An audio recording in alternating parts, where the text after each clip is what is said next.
What is up, everybody? This is Adam. Welcome back to Fouled Out. Today's episode of the podcast is our preview of the NFC South for the upcoming NFL season. This is preview 5 out of 8 that we're going to be doing on this podcast, and that means we are inching closer and closer to football season. We are just about 3 weeks away from kickoff, and I am getting pumped. I actually have my first fantasy football draft this weekend for work.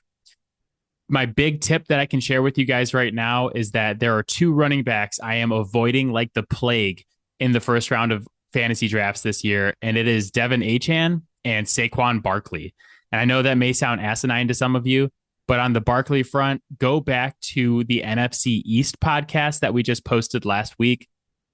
Listen to the various curses that he's invoked, the curse of 375, the curse of 400, and the curse of 2000. I do not expect him to stay healthy this entire season, and I'm expecting pretty heavy regression for him. And then Achane, he has not stayed healthy throughout his career. And when he is healthy, he is way better with Tua Tagovailoa healthy than he is without Tua. Look at those with and without Tua splits from last year. So not only are you counting on a small running back to stay healthy in Achane, but we're also relying on Tua to stay healthy. And I just don't see either or both of those things happening this season. So I think both those guys are really risky first round picks. And Matthew Berry always said it best. You can't win your fantasy football season in the first round, but you sure as hell can lose it. And I think if you draft one of those guys, that you are losing your fantasy football league this year. That said, you can reach out to us, fouledoutsports@gmail.com. Really appreciate you guys listening. We'd love to hear from you. Matt and I are giving bold predictions for every division in the NFL as part of these previews, and we always love to hear yours. Make sure you email those to us. Again, fouledoutsports@gmail.com. But for now, let's grab Matt. Let's talk NFC South. I'm going to say some shit on this podcast that I think is going to alarm some of you. Let's get to it. Let's go.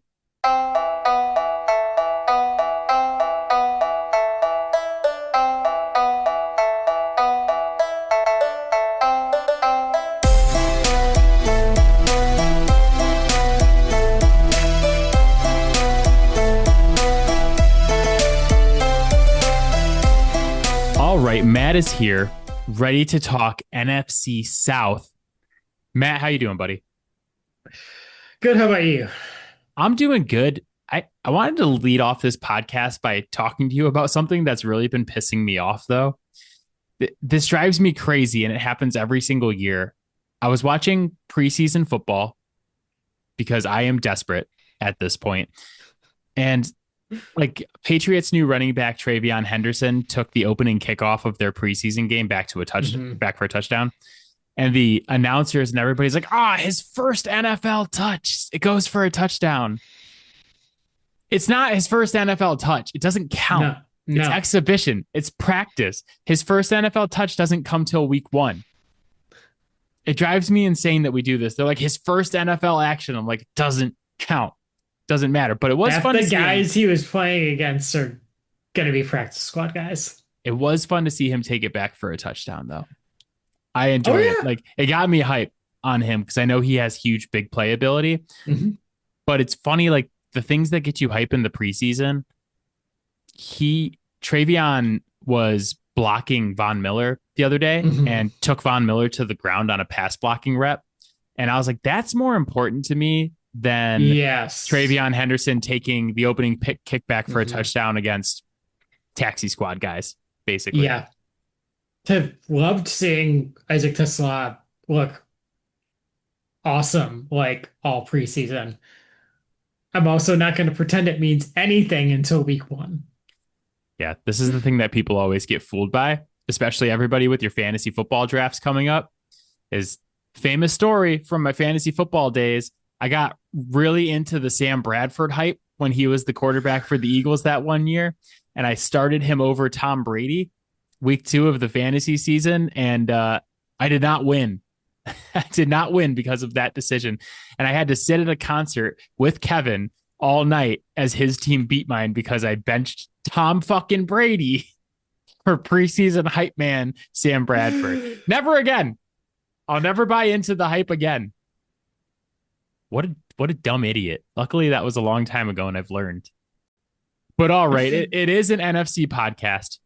So you go ahead and lead us off with your biggest storyline for the NFC South. The Atlanta Falcons are fresh out of excuses. You can't go on about Kirk being washed. You can't point to Penix as a rookie. Like, you can't even point to the pass rusher situation because you spent a ton of resources there. Like, the people are going to get fired if they do not make the playoffs this year. And like it is all or nothing for this team this year. And I agree with that. For my notes on the Falcons this season, my number one thing is that this entire season depends on their choice to draft Michael Penix Jr.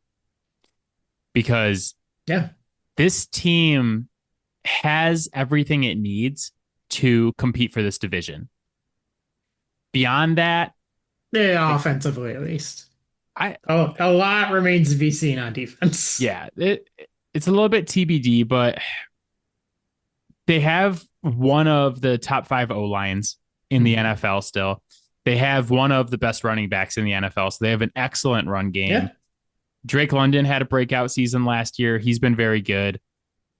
The other offensive weapons, the pass catchers, like we'll see this season. But like you said, they spent 2 first-round picks on edge rushers. One of them, Jalen Walker, people think was way underdrafted. Like before the draft, people were saying he was a top 5 guy, and he ended up going whatever the Falcons' first pick was. I think was in the teens. Yeah. And then they trade back up and get James Pierce Jr., who neither of us are a huge fan of, but that's a major investment in your edge rushers. Well, I mean, like,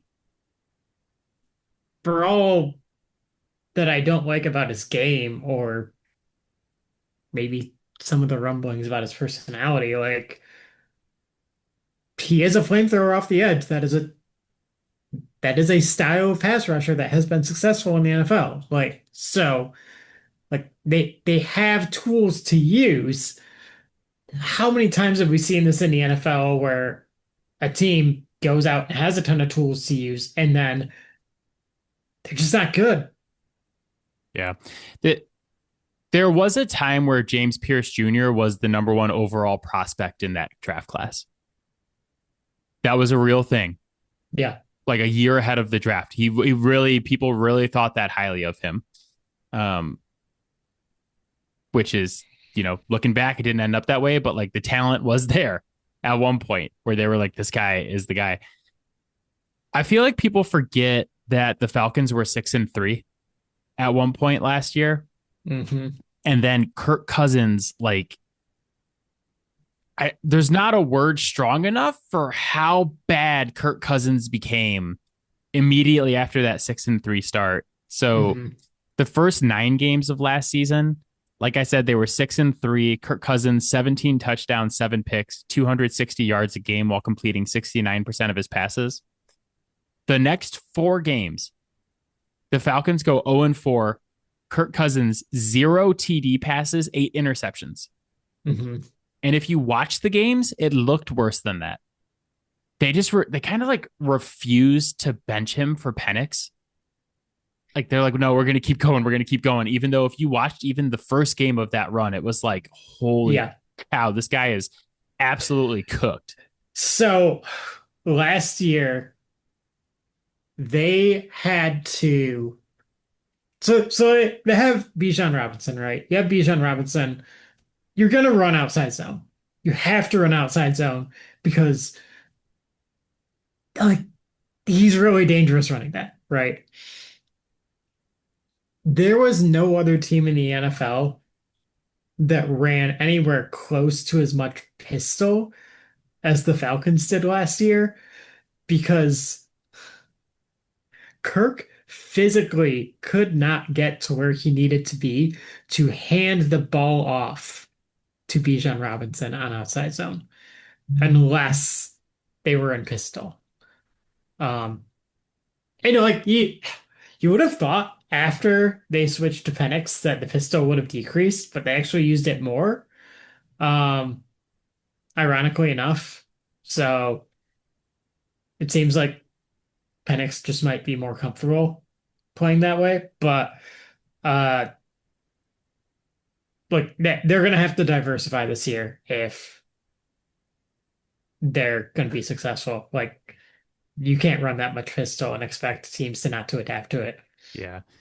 Yeah, it's still just crazy to me. I don't know that we've ever seen as big of an in-season drop-off as what we saw from Kirk Cousins last year, where if you think back to, I want to say it was week 2 Mhm. at Thursday night football game with the Falcons and the Buccaneers, where he threw for like 500 yards and like 4 touchdowns and led the game-winning drive in overtime. And he was like, remember that he was like dancing with the Atlanta Yeah. fans, and they were like, "Holy shit, this is going to be amazing." To go from that to how horrific he was during that 4-game stretch that literally cost them their season, Yeah. it the fall off needs to be studied, but we're not worrying about that this year. What we are worrying about is how good is Michael Penix Jr. Yeah. because you spent a high profile pick on this guy and got fucking clowned for it due to the contract that you had just given Kirk Cousins. And now it's Yeah. kind of like maybe it was a good idea to take Penix because Cousins fell off so fast and Cousins was the Hmm. mistake and not Penix. But he's got to prove it this year. He played 3 games, started 3 games the end of last year, and he was fine. He threw 3 touchdowns, 3 picks, only completed 58% of his passes, but they did go 2-1 in Yeah. that stretch. And the one, oh no, they went 1-2 in that stretch, but they lost to Washington in overtime. But you're right. Like this team has everything they need. They have a quarterback they just drafted in the first round. Yeah. They He's should be able to compete for this division this year. This isn't like a Christian Ponder situation. Like he's a legitimately talented player. Like his talent level definitely like merits being drafted in the first round. Like this team and this coaching staff needs to put it together enough for it to work this season. Granted, last year was Raheem Morris's first year there. Not expecting miracles, but like we just haven't seen it from Atlanta at all in the last what? Pretty much since 28-3. It's been all downhill. The the funniest thing that happened this week, and this is not the funny part. Let me get to the funny part. But during the Lions Falcons preseason game, there was a Hmm. pretty horrific injury to one of the Lions players. And the players all kind of got together and decided not to play the rest of the game. And Atlanta snapped the ball and they all stood in a circle and the clock counted down. That's not the funny part. Hold on. There was a bunch of people on Reddit that were like, you know what? The Falcons have my eternal respect for doing this. Like I'm gonna stop making fun of them for 28-3. Maybe 28-3 is just a thing we should leave in the past, guys. And to that I say, I will never, ever stop making fun of the Falcons for 28-3. Mm-mm. I don't Nope. care what they do. I don't care that they decided to stop playing a preseason game that nobody wanted to play anyway. No NFL player wants to play a fucking preseason game. All right. Like I know the guy got hurt. It's a classy move to stop the game, Yeah. but they didn't want to be there anyway. They want to be there anyway. It's not like a regular season game where the Falcons were like, okay, we're gonna forfeit. That would never happen. No, nobody would decide to stop bringing up 0-16 about the Lions over something like that. I am going to keep making fun of Atlanta for 28-3. That does not mean I am not appreciative of Raheem Morris as a human because he did not have to choose to do that. But like, yeah, it's not as if he was really sacrificing anything there. 28-3 is the funniest thing that's ever happened in the history of football. I'm never going to forget about it.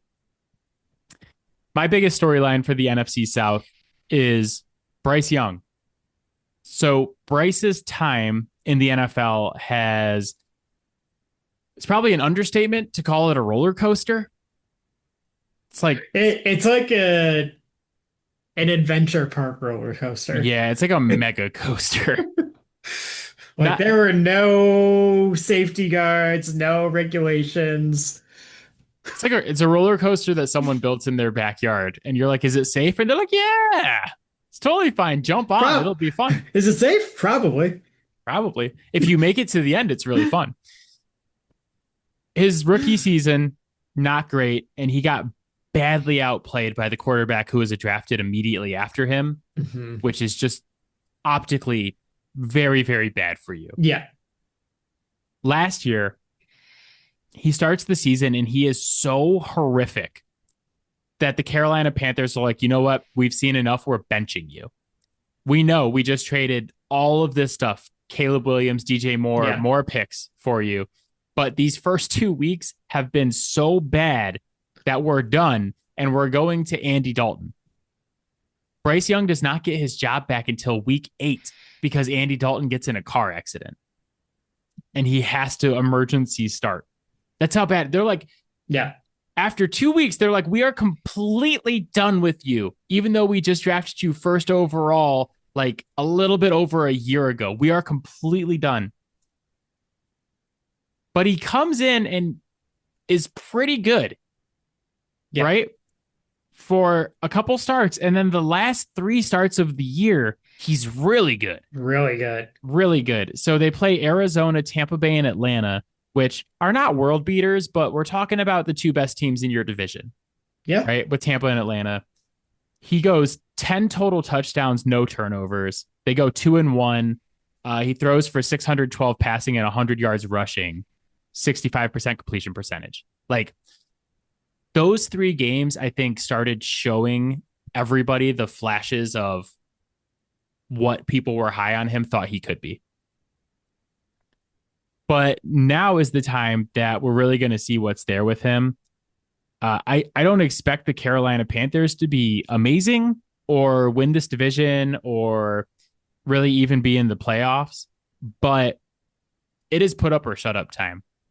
Like I think there's a lot of people that are like penciling him in to make a major jump this season and be that guy that we saw the last 3 games of last season and not the guy that we've seen for the previous like 2 years. I'm not putting that in pen. No. I'm not just counting on a massive jump from him. We need to see it. He's got to prove that he was worth the investment the Carolina Panthers made in him still. Oh, absolutely. Yeah. I mean, everything in the NFL is earned. Why would this be different? I think the way Right. a lot of fans are talking about him, though, is they're like, oh man, it's like he made the jump. And to that, I say he had a good close to last season. But how many times have we seen this in like fantasy or just in football in general, where someone has a couple big games to end a season? And so all of a Hmm. sudden next year, it's like this is like the really hot fantasy guy. And they just completely fall flat on their face. Also, like, took the Chiefs down to the wire too last year. So, like, we, yeah, we saw glimpses of who we thought he was. The entire NFL now has the tape on those games, right? And what has to happen now is he had to have gotten back in the lab, gotten better in over the off season, and come out with answers to like whatever the reactions the NFL is going to have to him now. And until we see that, like we can't take for granted that we're just going to see him pick up where he left off. Yeah. You know who else took Kansas City down to the wire last year? Like almost everyone. Every single team they played until the Eagles just finally put us all out of our misery. Yeah. That was, we'll talk about them next week. Yeah. Kansas City. God. Do you have to? Yes, unfortunately. We have to finish the previews, Matt. We're almost there. All right, win ranges for the NFC South. What do you have for the Atlanta Falcons? I have 8 to 11. I am in a show me place with the Falcons. I know that they have enough talent that they are at least going to be around 500 at worst.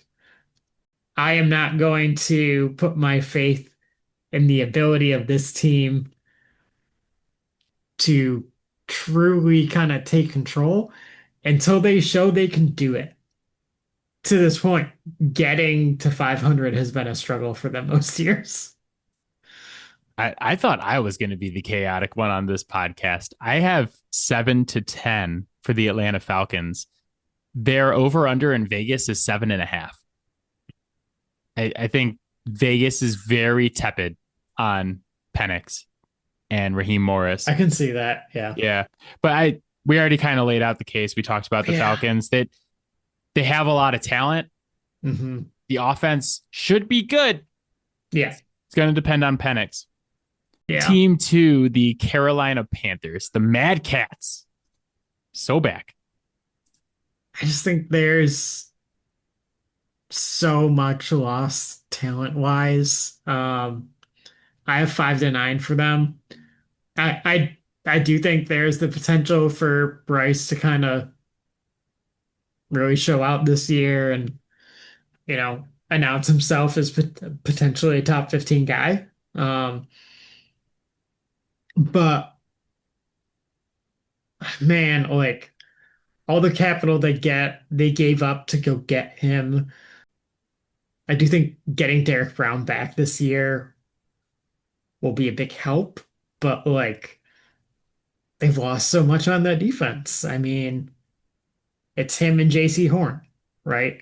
And they don't have Burns, right? They don't have Jeremy Chin. Like they've allowed a lot of the talent that they started to accumulate on that defense to go elsewhere. So I just think even if things go right, they're probably another year away from being like someone that's pushing for the division title. Yeah, we're back in lockstep here. I said 5-8. Can I tell you a fun fact about the Carolina Panthers? Is it fun? I think so. They drafted Jimmy Horn Jr., the wide receiver out of Yeah. Colorado this year. Hmm. They have Jace Horn, JC Yeah. Horn, however you say that. One of those two, between Jimmy Horn Jr. and JC Horn, is Jim Horn's son. And it's not the one, it's not the one you expect. No. Someone on defense. Yeah. How is Jimmy Horn Jr. not related to Jim Horn? It's really weird, right? It's bullshit. You telling me there's another Jim Horn out there whose son is good enough to be in the NFL? You expect me to believe that? I wrote down the same stuff. The roster's fine. There's some interesting pieces, not great. I'm not a big fan of Tatoria McMillan, the kid they drafted out of Arizona, but I'm interested to see how they use him though. there are a lot of people who are big fans of him, and they're kind of in the same situation that who is it? Green Bay is in with their Green Bay has a little bit more talent in the receiving core, but Yeah. the Carolina just has like a lot of threes. Maybe they have a two, and Coker, like Green Bay has an army of twos. Carolina just kind of has an Mhm. army of like threes in the receiving core. And if they could get somebody who's like a legit 1.5, maybe, or Mhm. even like a legit 2, it would help everybody, you know? Yeah, if they use Tet to his strengths, I think he could be really good for them. But I worry that he's going to be used as like, all right, you're a big outside receiver, and that's not really how I see him being most successful. He's not going to be your Mike Evans.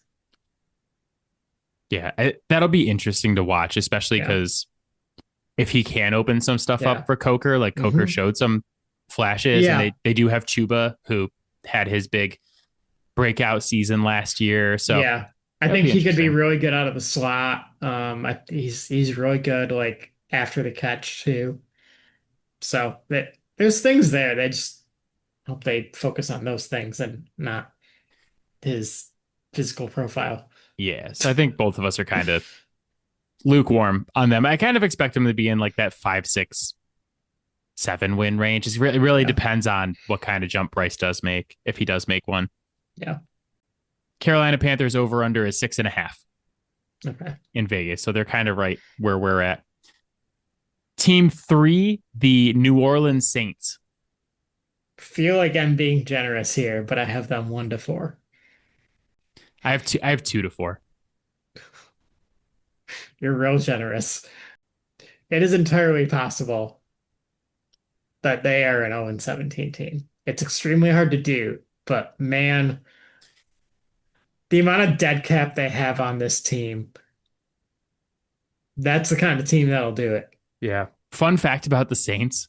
So they're technically under the cap right now for this year and next year. And it's the first time their cap sheet's been clean in like 10 years, like whenever Drew Brees left.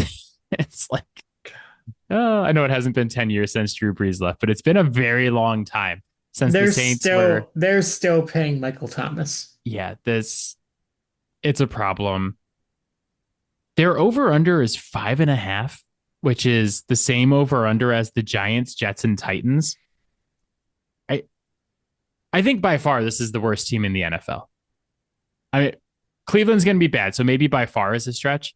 But right now, Like talent-wise, I would say yes. This is by far the worst team in the NFL. So that's what I was going to say, is that at least like Cleveland has some redeeming qualities where you could be like, look, we have Myles Garrett. He might be the best defensive player in the entire NFL, right? He fucking hates us and doesn't think we'll ever win a Super Bowl. And he's right, but we have him, right? Yeah. I'll never get over the fact that he wrote a goodbye letter to Cleveland and said, I want to go somewhere I will win a Super Bowl. And they're like, what if we pay you $40 million a year? And he was like, okay, I'm back. The Saints have nothing. They have nothing. I mean, they have like old Kamara. Yeah. Brandon Cooks is back, right? There's like nothing redeeming on this roster. And I want to play a game with you real quick. The quarterbacks are Spencer Rattler, Tyler Shuck, who his last name should not be pronounced Shuck.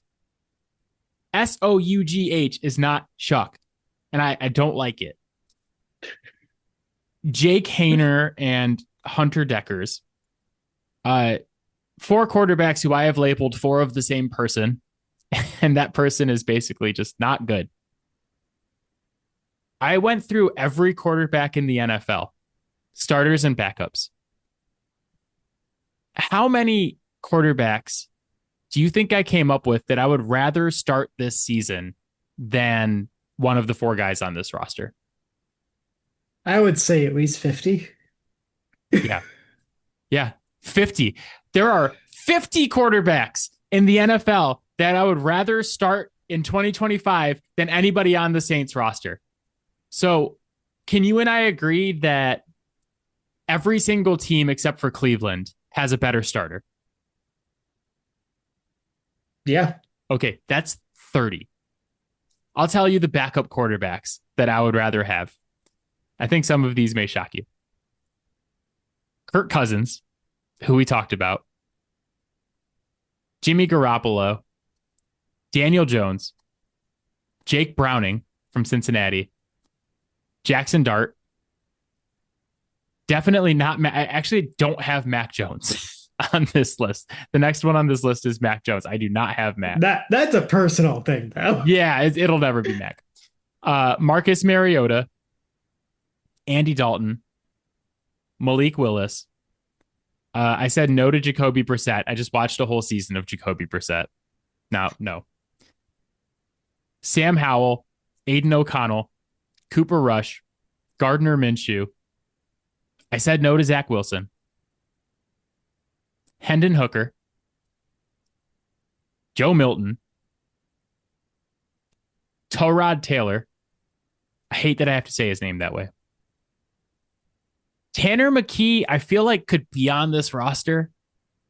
So that's iffy. I said no to Jared Stidham. Taylor Heineke, soft spot in my heart. Jalen Milroe. Kenny Pickett. We get our first Cleveland quarterback. Would you rather have Kenny Pickett or Tyler Shuck be your starter for the 2025 season? They're like the same age, aren't they? Yeah. God, that's awful. I'm just talking about for this year. I know. I know. I'm just saying. Yeah.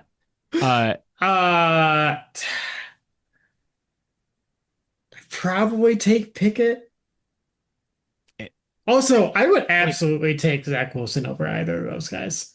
Okay, so that makes 50. That makes 51. Yeah, because Zach Wilson can run, and like he got better. He did legitimately get better towards the end. Did you see his bootleg from this week for Miami? No. Yeah, Go back and watch him throw on the bootleg rolling out to his left. I changed your mind. In what world did anyone think that going to play for Mike McDaniel was going to actually make things better? Yeah, at least Mac Jones is in San Francisco. It seemed like it helped Sam Darnold. Wait, I'm not done with my list of quarterbacks yet. Josh Dobbs, New England's backup. And that's where I stopped because the next one is Will Levis, and that's a no. We are not starting Will Levis over Tyler Shuck. We've seen Will Levis. Mason Rudolph. This is where like I feel like Mason Rudolph would fit in on this roster. It'd just be like, yeah, he's competing for the starting spot. Oh, Nick Mullins. I think I'd rather have Nick Mullins. I've seen more out of Nick Mullins. Mitch Trubisky is probably a no for me.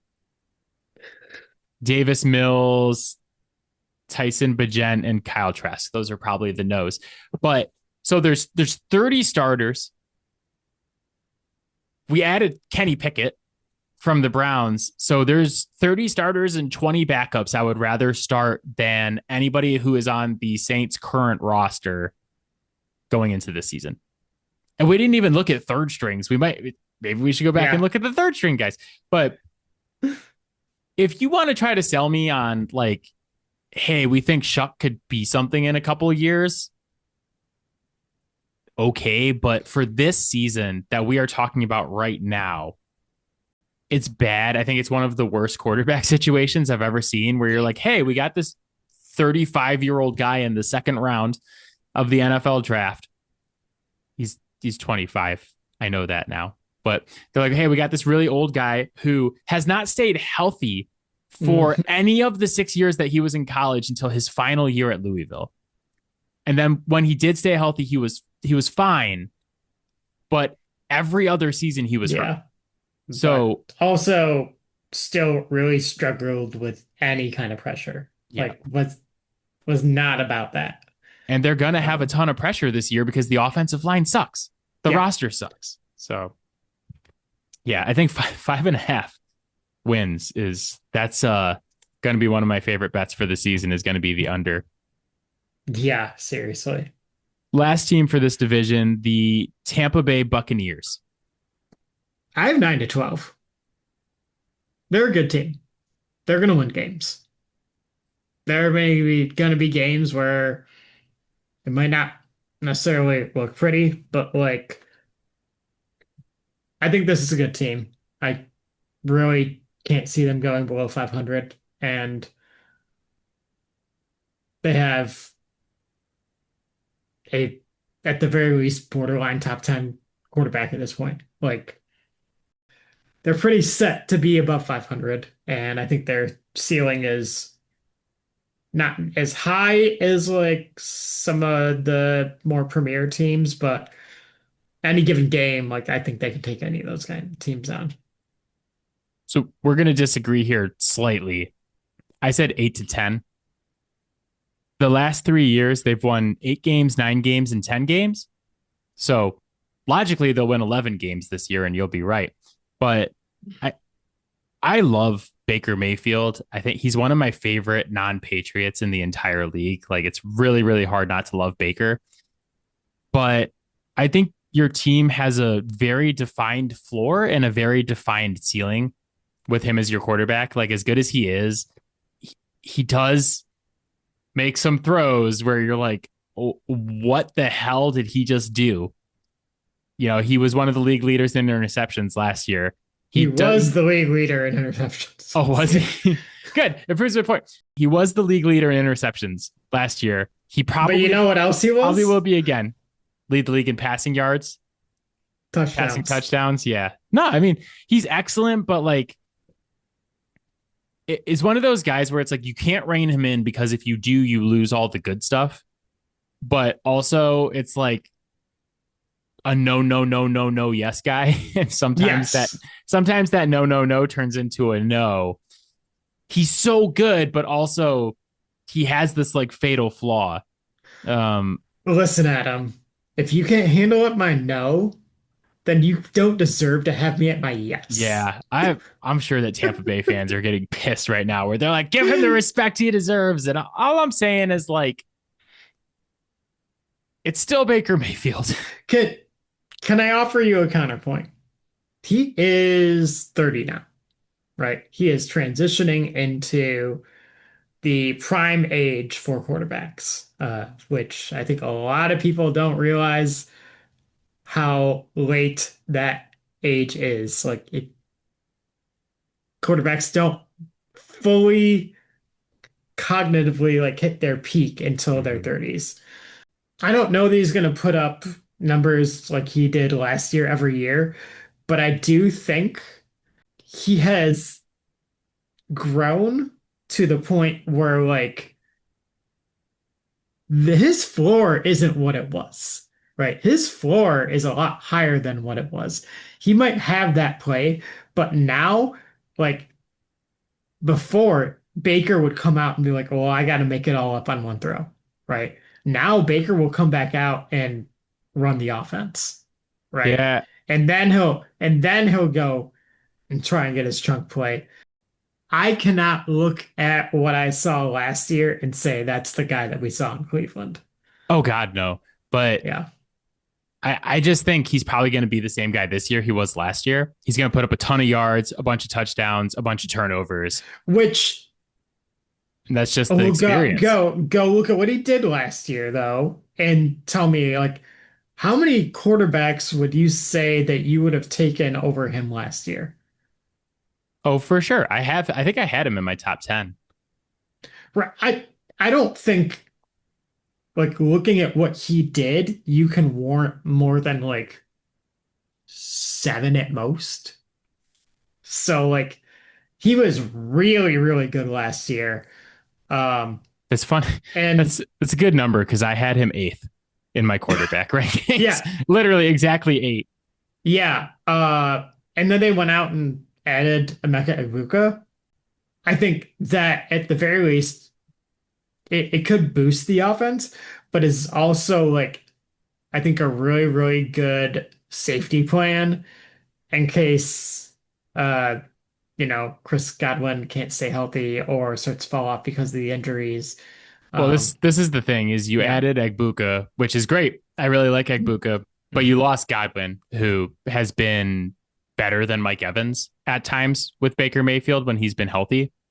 That's not the injury I'm worried about. Tristan Wirfs is going to miss the beginning of the season. He's going to start the Yeah. season on the physically unable to perform list. That Mhm. is extremely concerning to me. So I just kind of see them finishing around the same area they finished last year, which is 10 wins. Yeah. I think that's fair. It's one of those ones where we're like, we disagree. And then the number's going to Which, be right. It's going to be 9 or 10. And we're just going to be like, we both got it anyway. well, it's like I think they're gonna have 10 wins. I'm like, okay, well, I had 9 to 12. So it's like Yes. they could be a little better, they could be a little worse. What is your bold prediction for the NFC South? Um, well, I guess this is the probably the best segue since I just did all that.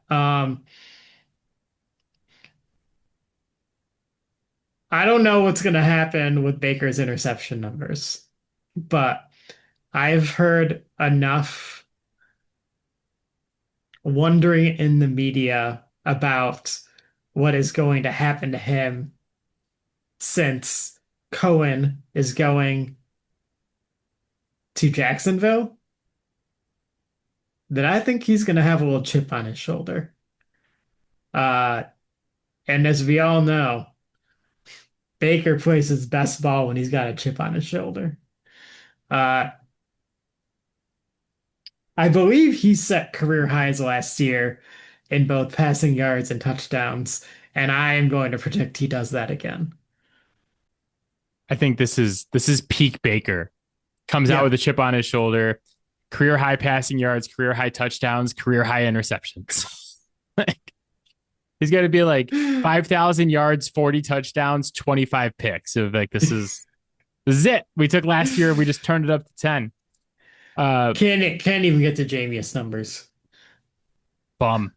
Absolute bum. My bold prediction is that Bijan Robinson is going to be the number one overall flex player for fantasy football this year in 0.5 PPR. So he was RB3 last year with 341.7 points, which was still 61.3 shy of Jamar Chase, who was the number one overall flex player with 403 points last season. However, in the 3 games that Michael Penix Jr. started near the end of the season, Bijan averaged 26 points per game.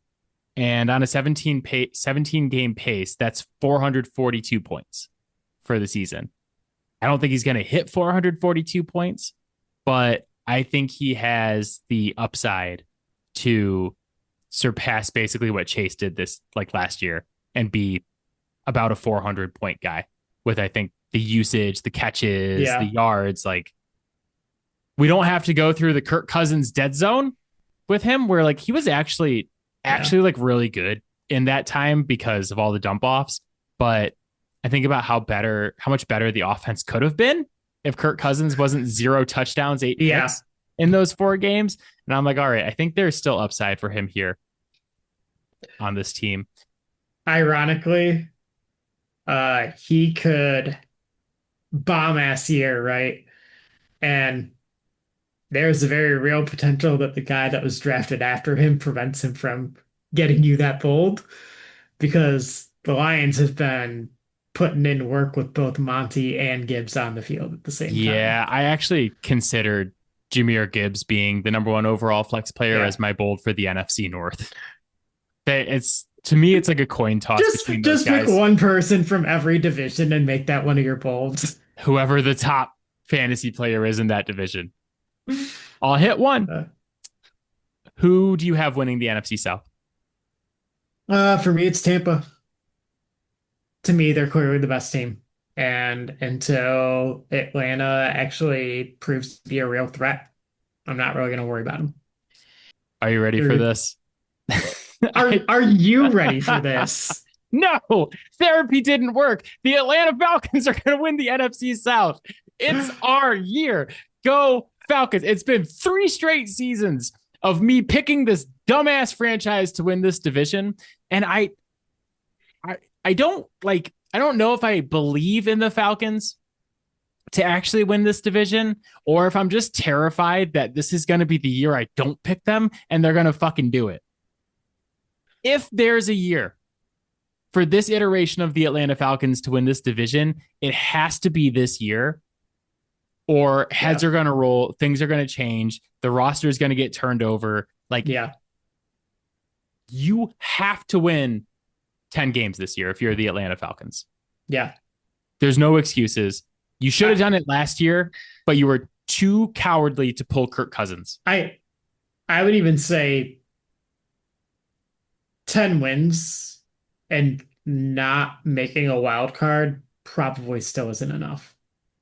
Yeah, I think 10 wins is enough to win this division. I think that's the mark I would say that like Tampa and Atlanta can both be around. We'll amend it. You need to be a playoff team this year. Yeah. I think to be a playoff team, you're going to have to win at least 10 games. Yeah. Right. Especially like the NFC's deep. Oh, that's the bare minimum. Yeah. So this has to be it. And I know Michael Penix is a first-year starter. This has to be it. I just, Matt honestly, I cannot bear the thought of not picking Atlanta and watching Atlanta win this division. I would rather just pick Atlanta and be wrong than pick someone else and watch Atlanta win because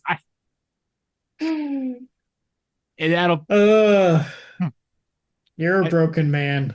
I told everybody last week that I was going to do something horrible during the pods this week, and Matt assumed it was the AFC South. And Matt was correct because we're going to do the AFC South pod on Friday. Yeah, you're doing both of the things that I know you should do. It's also horrific, but this is my Brokeback Mountain. I wish I knew how to quit you, Atlanta, but I don't. 3 straight years, baby. Atlanta Falcons to win the NFC South. But that is it for us. As always, Fouled Out can be found on Spotify, Apple Podcasts, Pocket Cast, Overcast, anywhere you get your podcast. You can hit us up on Gmail, fouledoutsports@gmail.com, and you can find videos of me picking the Atlanta Falcons to win the NFC South on TikTok at Fouled Out Sports Podcast. It is a long name, but you can't miss it. Yeah, man. I went to therapy for 2 reasons this offseason. So that I wouldn't pick the Atlanta Falcons and that I could forget about the Ravens only running the ball 6 times against the Chiefs in the AFC Championship 2 years ago. And neither of those things took. Therapy doesn't work, or my therapist sucks, or I didn't actually go. It's because your therapist probably is like, what the hell are you on about, Adam?